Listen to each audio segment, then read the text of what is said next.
dans les méandres les plus reclus de l'univers de Dofus, se tapit un groupe d'individus tout aussi énigmatiques que fascinants. Bien que réputé dans le monde des 12 pour son foulard emblématique, nous ne savons finalement que très peu de choses quant à l'origine et aux motivations qui poussent ce groupuscule à conserver tant de mystères. Certains racontent encore aujourd'hui que la clé de tous ces secrets se trouverait dans les murmures à peine audibles qui résonnent depuis toujours dans le cimetière d'Amakna. Maintenant, nous pénétrons ensemble dans les arcanes du clan Roublard et faisons tomber ce masque qui occulte ses secrets depuis des siècles. Le clan Roublard a vu le jour grâce à Ewesson Smith.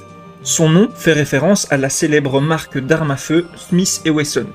En effet, c'est grâce à lui qu'a pu naître le clan, mais non parce qu'il l'a créé, mais car il n'est autre que le père du fondateur du clan. À l'origine, Ewesson Smith est un boulanger de bon tas, tout ce qu'il y a de plus honnête et ordinaire. Bien que nous n'ayons aucune information sur la femme qui donna naissance à leur fils, nous savons qu'Ewesson est bel et bien le père de l'enfant qui deviendra, plus tard, le célèbre roublard nommé Will Smith. Ewesson mena une vie paisible et honnête jusqu'à ce que son fils vienne bouleverser son futur. Le nom de Will Smith est une référence directe au célèbre acteur Will Smith, qui s'est fait connaître par la série Le Prince de Bel-Air.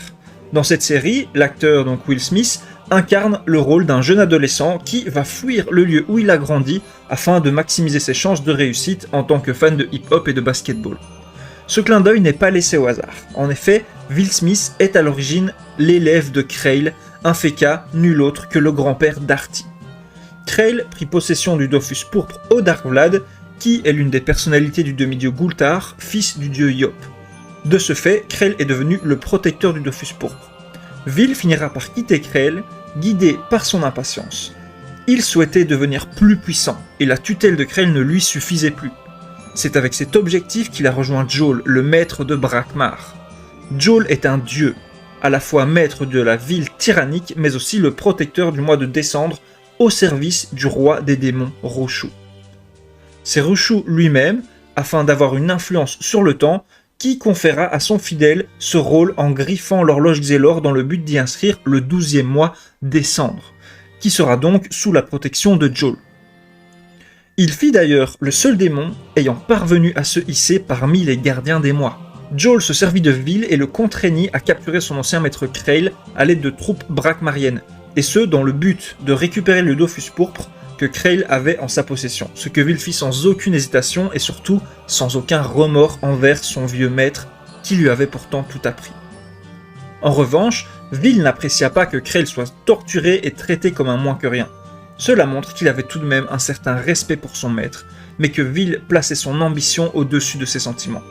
Après plusieurs semaines de torture, Krail finit par dire que le Dofus pourpre était désormais en possession de son petit-fils Artie. Avant sa mort, Krail implora Will de protéger Artie, ce que Will refusa froidement, en lui disant qu'il ne devait absolument rien, juste avant d'ordonner sa décapitation au bourreau. Bien des années plus tard, lors de la bataille de l'Aurore pourpre, Jol ordonna à ses troupes d'attaquer massivement Bonta, laissant ainsi la ville de Brakmar sans aucune défense. Le maître de la ville obscure va être pris de court par la venue d'Artie et de Gultar au cœur de la cité, pendant que toutes les troupes brakmariennes sont à Bonta en train d'attaquer. Jol ne va donc pas avoir d'autre choix que d'envoyer son fidèle Will Smith pour rapatrier la troupe la plus proche. Mais Will se joua de Jol en lui disant que les troupes de démons n'allaient pas l'écouter parce qu'il était d'un rang inférieur aux démons. C'est ainsi que Jol fut contraint par la force des choses à attribuer à Will le grade de haut commandement des démons, le rendant par la même occasion immortel. Suite à cela, Will rejoignit la troupe de démons, destitua les chefs de bataillon et les fit torturer par leurs propres troupes, avant de s'emparer de cette dernière afin d'en faire sa propre armée.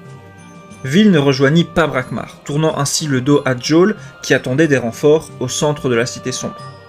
De plus, Will ordonna à sa nouvelle armée d'attaquer un pauvre petit village sans défense afin de s'attribuer leurs richesses.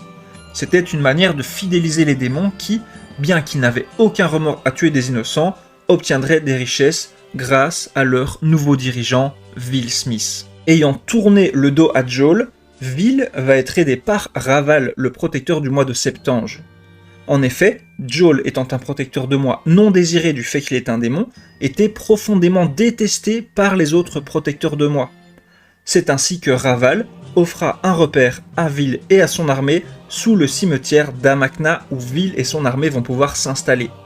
Sans le savoir, il était en train de créer le clan des Roublards. Cependant, le dieu Sram était jaloux de Raval. C'est pourquoi, sous le pseudonyme Dralbour, il a dupé le tout jeune clan des Roublards en faisant croire que Raval n'était que son subordonné ayant soutenu Vil suite aux ordres de Dralbour lui-même. Le clan Roublard crut en Dralbour, le voyant désormais comme leur dieu.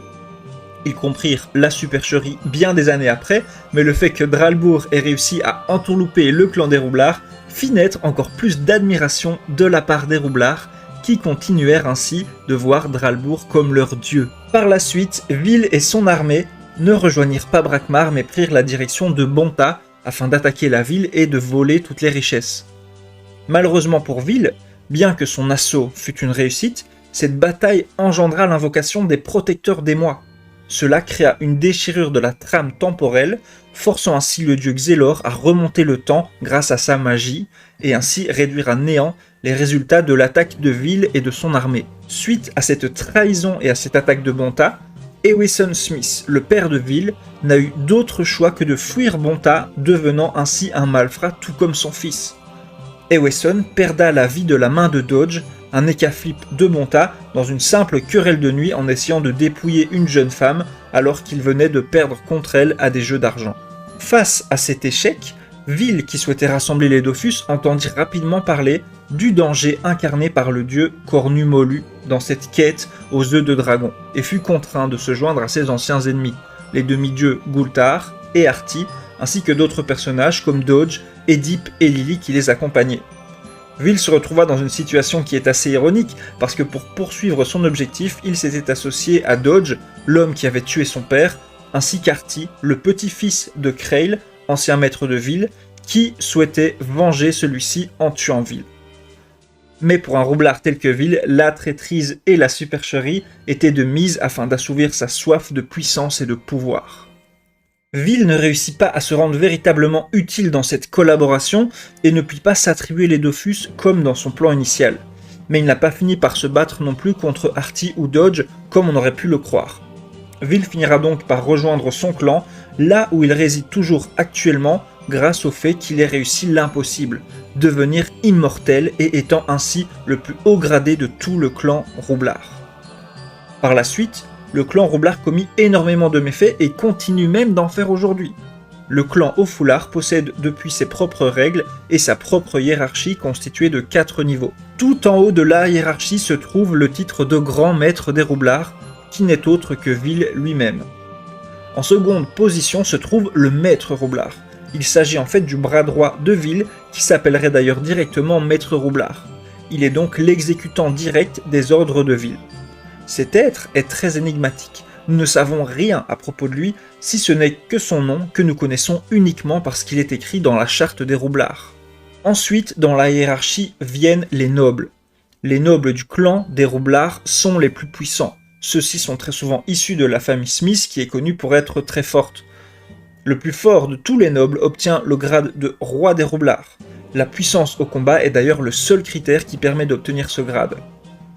Ensuite, en quatrième et dernier rang se trouve le bas de l'échelle, qui n'a même pas de véritable nom. Il s'agit en fait de tous les roublards qui effectuent la basse besogne, comme voler quelques bijoux et commettre de petits méfaits. Tous les membres du clan se doivent de respecter la charte des roublards que voici. Le code d'honneur roublard devra toujours être respecté. Le clan est une famille, et la traîtrise entraînera la mort. Votre tenue est le symbole éternel de votre fidélité. Petit aparté, cela fait bien sûr référence au foulard qui est la marque d'appartenance au clan Roublard. Reprenons. Personne n'est votre ennemi, car tout le monde est votre source de profit. Ainsi, votre appartenance à Bonta ou à Brakmar est obsolète devant les richesses que vous pouvez obtenir. Vous vous servez des cités pour obtenir des richesses, mais votre cœur appartiendra toujours au clan et jamais aux deux villes. Vous n'êtes l'esclave que de Vil Smith. Vous luttez pour ses valeurs et pour son profit. Vos gains seront destinés au clan Roublard et vos richesses lui appartiennent. Vil Smith et son bras droit, maître Roublard, sont respectivement le grand maître et le maître du clan des Roublards. Vous leur devez un respect infini, et il vous faut les considérer comme des pères. Le clan Roublard resta très peu populaire jusqu'à ce qu'il participe activement à la libération de Huk-Not-Alag, qui avait été emprisonné par Alistair.